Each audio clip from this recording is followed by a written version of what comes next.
Mga butil, sob na naman ang ulam. Oh. May sitaw, may nyug. Ayan, ang laki. Ang laki. Pero ito, kulang-kulang kalahating kilo. O mahigit kalahating kilo. Laki.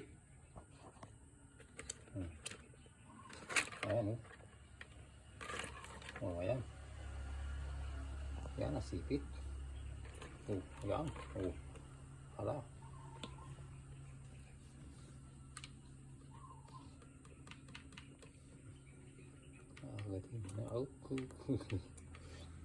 Terbutil. Ayan na, nahuli natin ito sa ating bubo na nilagay.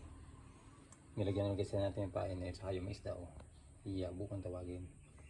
Sud na naman ang ulam na ito mga butil. Okay mga butil?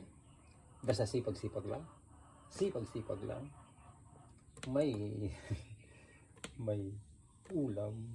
May ulam. May ulam. Aray. Delikado. Tama na yan.